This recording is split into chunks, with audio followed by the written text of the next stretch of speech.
Good morning, everyone. Good morning, good morning, good morning. I am Melissa P. Dunn, CEO of MD Marketing Network and founder of this Dunn Wisdom movement. I want to welcome you to today's episode of the Dunn Wisdom Morning Show. I absolutely adore giving you an opportunity to meet amazing people. I'm trying to get my t-shirt right because I'm repping my city today, y'all. Let's see. There we go. I'm repping my city today. Anyways, I'm so happy to be here with you today. Today's a solo conversation, a solo discussion. I usually love to introduce you to people and topics that's going to help you to really live a blessed life, to live your rich life, however which way you describe rich life for you. And so today is a solo conversation. If you've been following us since we launched this new season, my solo topics have really been more centered around the fruits of the Spirit. You know, I, as an entrepreneur, this January coming up is going to be 10 years that I have been in business. And when I first started out my business, I really started out being a little bit unclear about, I knew who I wanted to serve. I knew that I wanted to use my skills to advance global understanding, impact lives, and transform communities. I was clear about that. I was clear that as a marketing expert, I wanted to use my skill set, the gifts that God has given me, to really be a betterment to society. You know, I always joke with my clients and my team that if you want to really have an agency that helps to transform, then we're the ones, right? So if Coke is coming for us to be their marketing agency, perhaps not us, right? But if Coke Foundation wanted to do some work to make the community better or to impact lives in a really meaningful way, then we are your person. We are the agency. And so I had to be really conscious and intentional about what I wanted my business to do, who I wanted to serve through my business. And in the first 4 or 5 years, even though I was conscious of that, I was operating my business from a space of, hustle and grind rather than ease and grace. And it's really challenging as an entrepreneur when you first start to find your footing, to find your voice, and to not go after every single customer. Because the truth is, I'm not for everybody. And if you're an entrepreneur, then you certainly know that everybody is not for you. Hey, Miss Joy, good morning. Morning blessings to you as well. So today, I really want to share with you some lessons that I've learned, things that I'm actively practicing right now in my business. And I can tell you that 2023 has been the most profitable my business has ever been. And we were severely impacted by COVID, as were a lot of small businesses. We lost a significant amount of revenue, had to, at one point after the pandemic, we went from billing thousands of dollars a month to literally billing $175.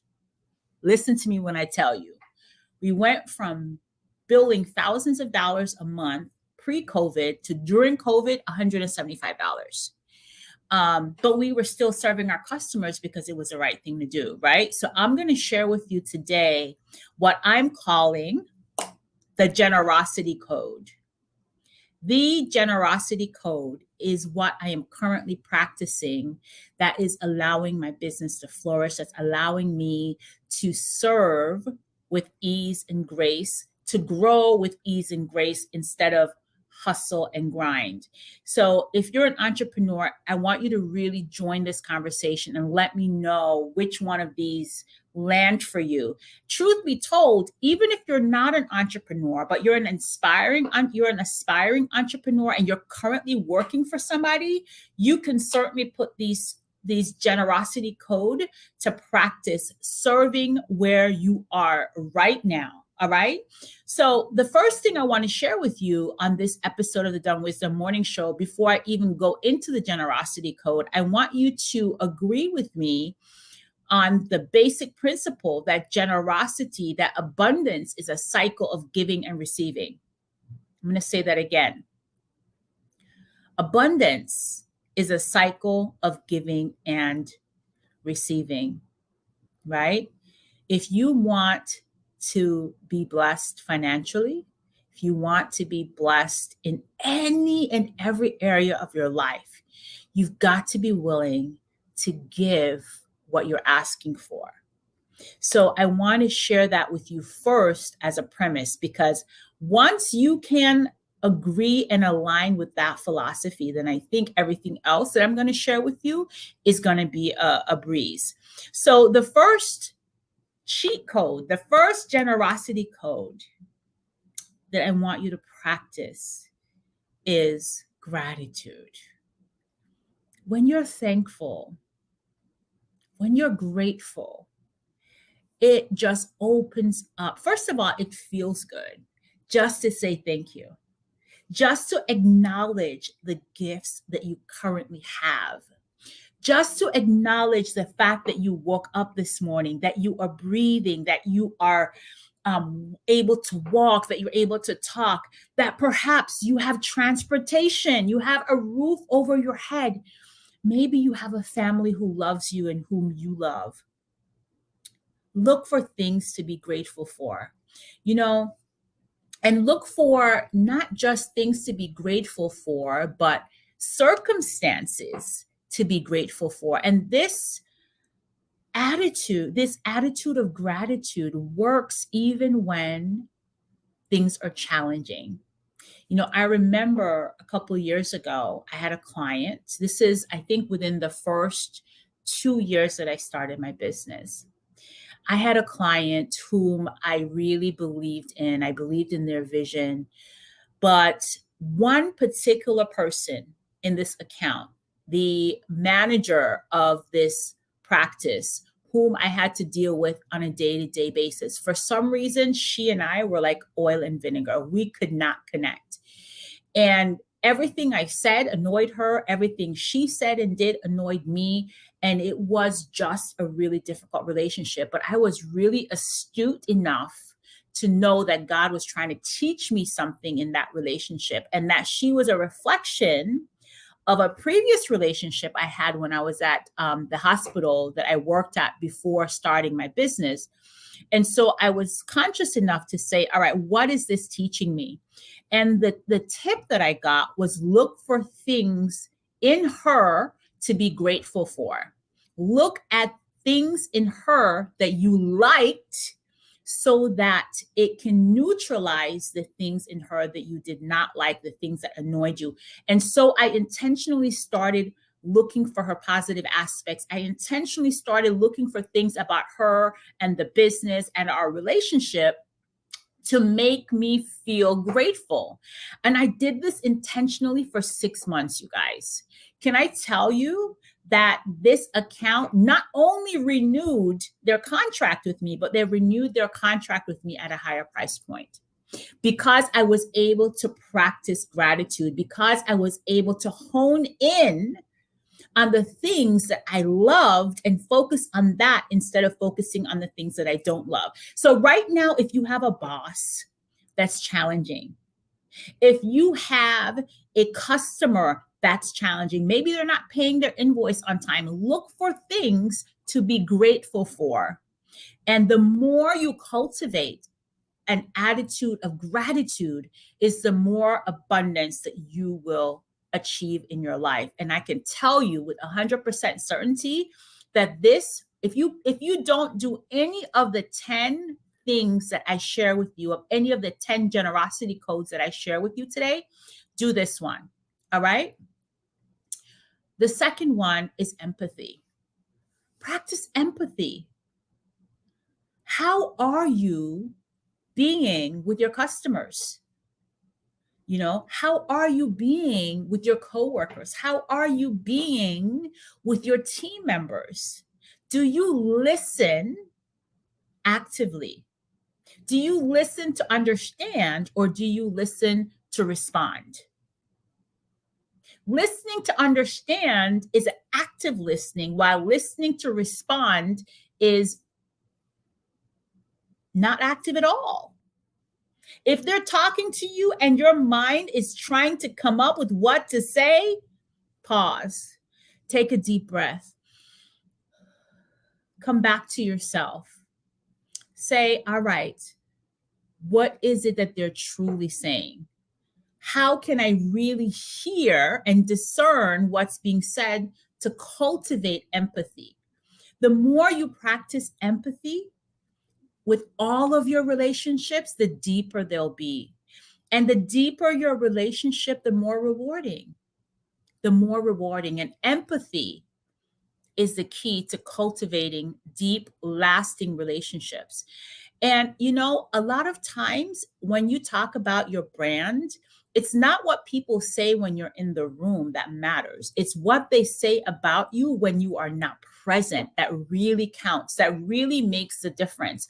A lot of contracts that I have gotten are contracts because people know that not only am I going to do what I say I'm going to do when I say I'm going to do it, but I'm going to do it with a spirit of excellence, that I'm going to treat their customers well, and I'm going to represent their brand to the best of my ability. And that comes from truly listening well to my customers so that I can empathize and enroll in their vision. Okay, so that is way number 2, to practice the generosity code. This generosity code, I am telling you, has helped me to triple my revenue since I lost everything during COVID-19. The third thing that I want you to practice is nurturing your relationships.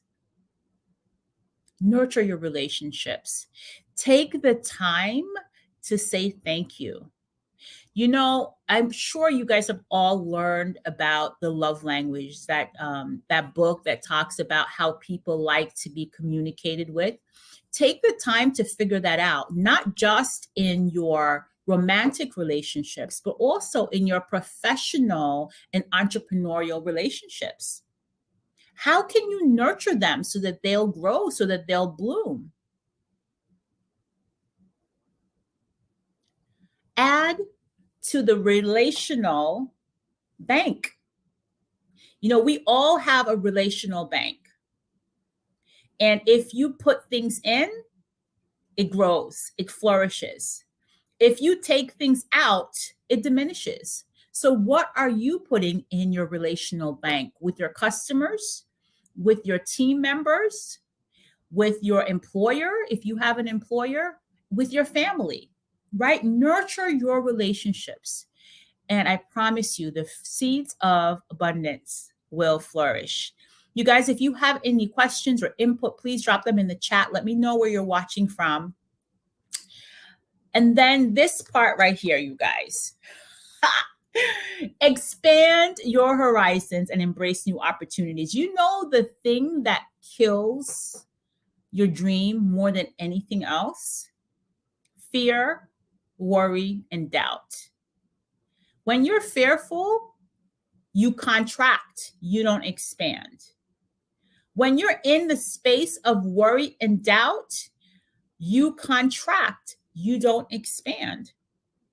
So expand your horizon. Give yourself permission to dream big. Give yourself permission to think about what the world could look like if you show up as your true and authentic self. Give yourself permission to think about that dream that's been buried so deeply back in your subconscious mind that fear is stopping it from giving birth. Allow yourself to embrace new opportunities and expand your horizon. Success and failure starts right here in your mind. So what are you thinking about? What are you dreaming about? What step can you take today to bring that into fruition? Expand your horizon and embrace new opportunities, whether that is a new customer, a new car, whatever it is. Give yourself permission. It's okay. Then release your old patterns and beliefs that are blocking your abundance. So I have to tell you that fear, worry, and doubt. Those three things for me has been what stopped me from crossing the the income threshold that I set for myself pre-COVID. Fear, worry, and doubt. And I learned that it became a habit that was seeded in me as a child growing up in a household where I saw worry.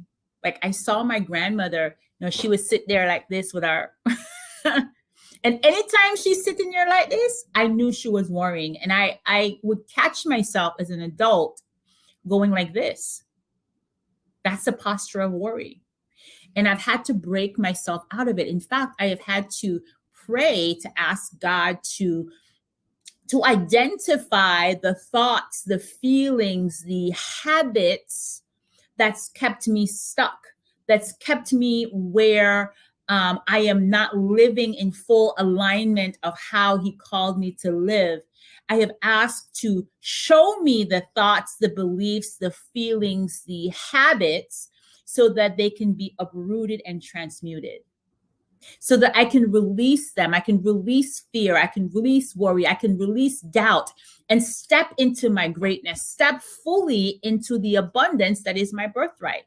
And so I'm asking you today, what patterns do you need to release in order to see more abundance flow freely into your life? What thoughts, what emotions, what habits do you need to release in order to walk fully into your birthright? Release them. In fact, if you were to take out a journal right now and make a list and work on that list, pick one thing every 30 days to focus on, you will see a tremendous shift in your joy, a tremendous shift in your freedom. I tell you, when I released worry, doubt, and fear, huge amount of emotional and spiritual freedom. I felt like I was being weighted down under the water. And the minute I released those three things, I just floated to the top. And now I'm seeing more opportunities flowing to me because I am open to receiving them. I am now a more open channel through which God's abundance, healing, and love can flow into me, through me, into the world. So release your old patterns, your beliefs, because they are blocking your abundance. They're blocking you. And you deserve more. You deserve to have the kind of life that you were destined to have. You deserve to be happy. All right? This part right here, service. Offer your talents, times, and resources to those in need. One of the things that I've started practicing, actually, you know what? I have it right here. Let me show it to you. So this is a book. Let me see if you can read it. The Blessed Life, Unlocking the Rewards of Generous Living. This is a book that I recommend if you want to practice generosity. It is by Robert Morris. It's a very powerful book. And it talks about being good stewards over your finances, being good steward of the resources that you have been given. And a couple of things that I started to do, I started to tithe, I started to save, and I started to automatically put funds in the Uriel Wisdom Foundation account so that when God says, give, I give. I'm going to give you a perfect example.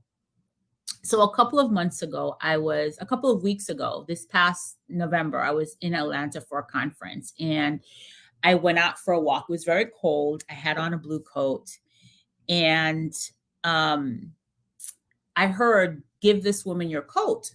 It was cold. It was cold. So I said, okay, let me finish walking and then I'll go back and I'll give her the coat. There's just, a woman that was on the bench, clearly homeless. And as I went around the park, which is about 1.5 miles, right as I was coming back to the hotel on the other side from where the homeless lady was, a homeless man came up to me.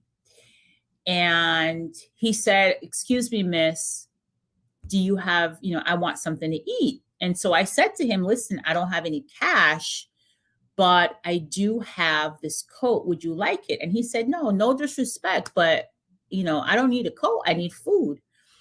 And so I stopped and I started to have a conversation with this gentleman. And I looked him in the eye, and he said to me, "Ma'am, thank you so much for not running away, for treating me like a human, for looking me in the eye, for having a conversation with me."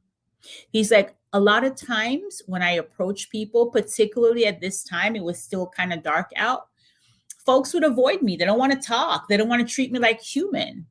And so that gentleman and I had a conversation. We stopped, we prayed together. And then I said to him, "You know what? Walk with me to the hotel. I'm going to go get some cash and I'll come back." So I went to the hotel, found an ATM. Holy Spirit was like, "You know what? Give him $100. So I took $100 out and I brought it downstairs and I gave it to him. And he said, "Thank you." And I said, "Thank you for giving me the opportunity to bless you, because in blessing you, you just blessed me." And I felt so good. I felt so grateful, not because I gave him $100, but because I had the opportunity to practice empathy, because I had the opportunity to practice generosity, and that I was present and available, that I treated him like a human, that I shook his hand, that I touched his shoulder, that we prayed together. That was my gift, right? And so now I walked over to the woman that was sitting on the bench that was also homeless, and she had a blanket. It was really cold, y'all. She had a blanket over her head. And I went up to her and I said, "Excuse me, miss, may I offer you my coat?" And by the way, y'all, it's a brand new coat. This is my first time wearing it. And I had no other jacket with me, and it was cold in Atlanta. So, cold by my standard, not by New York standards. And she said, "Really? This is for me?" I said, "Yes, ma'am." She says, "And it's for me to keep?" I said, "Yes, ma'am." She's like, "And you're not going to ask for it back?" I said, "No, ma'am." And the level of gratitude that she exhibited, and the level of, I kind of felt like, because the questions she asked, I wonder if maybe this woman had experienced moments where somebody would give her something and then take it back from her, where she perhaps lost things, And so I don't know what the gift of me giving her the coat was releasing her from, but I'm really grateful that I was obedient and I did what was asked of me to do. And so I gave her the coat and I went upstairs and went about my business. Can I tell you, in less than 24 hours, I got a call out of the blue from somebody that I had worked with in the past that said, "Listen, my company has to spend some money in the next week or two. And so I have $10,000 worth of business for you."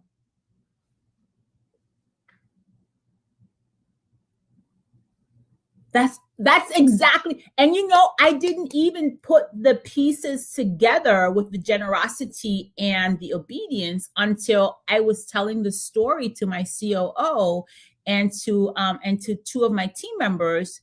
And then I was like, "Oh, snap. That's exactly what happened." Within 24 hours of me serving, of me being generous, of me offering, $10,000 worth of business came into my space. Why? because I gave without expecting anything back. Why? Because I was generous. Why? Because I was obedient. I could have said, God, listen, this is my only coat. I'm going to give it to her, then I'm going to be cold. But I didn't. I gave it. And I practiced empathy. I saw that man and I had a conversation with him, right?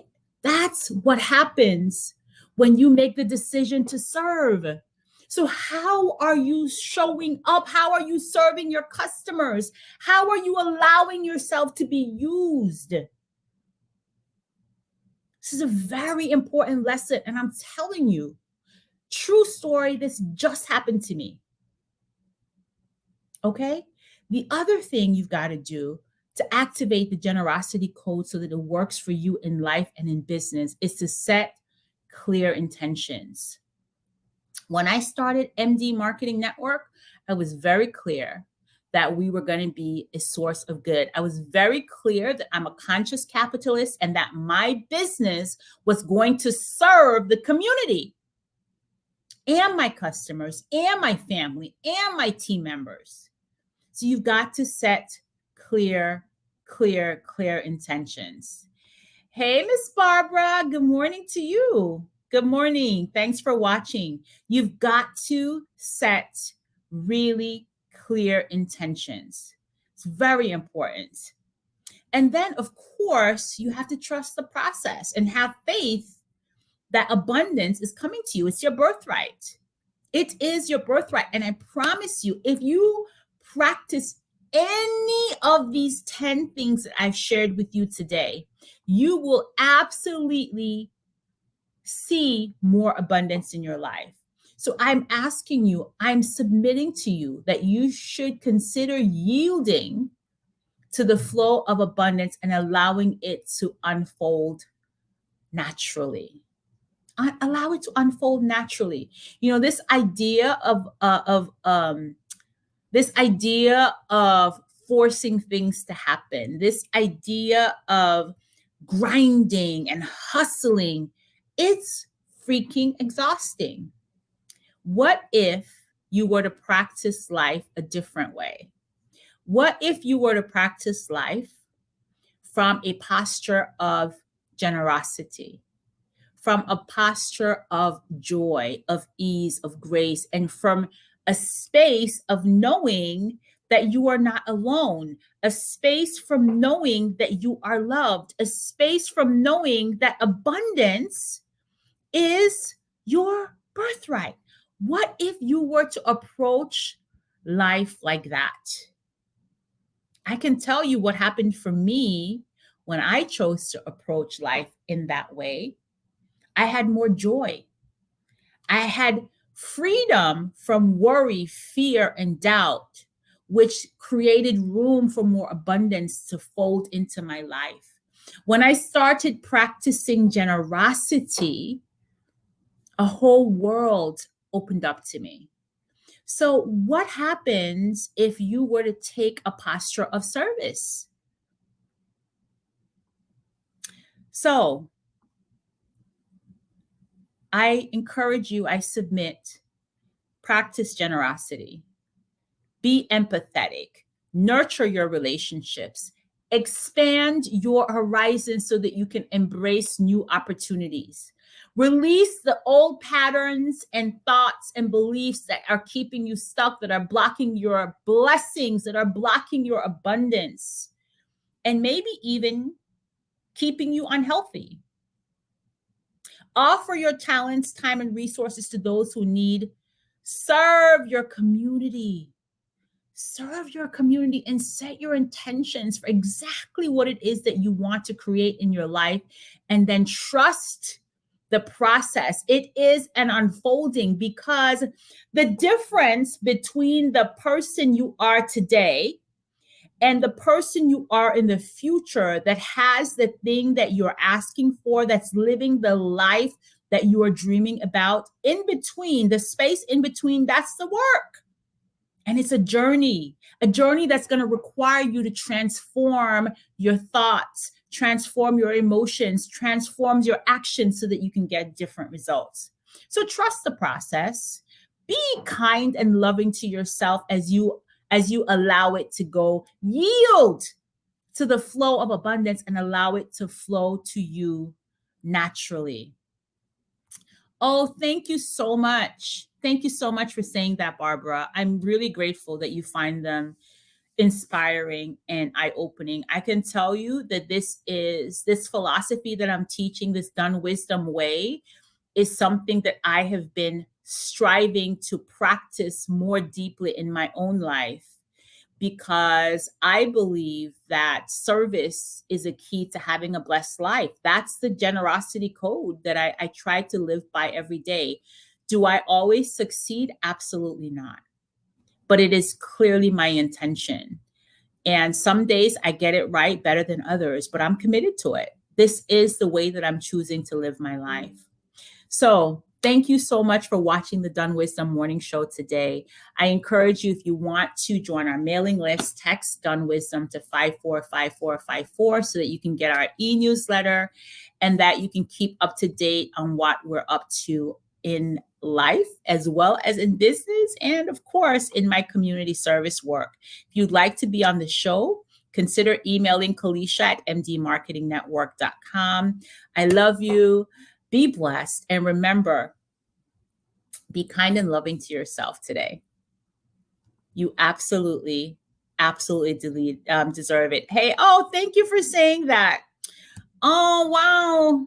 Thank you. You're lighting my life today, Barbara. I appreciate you so much. Thank you for watching. Thank you for watching.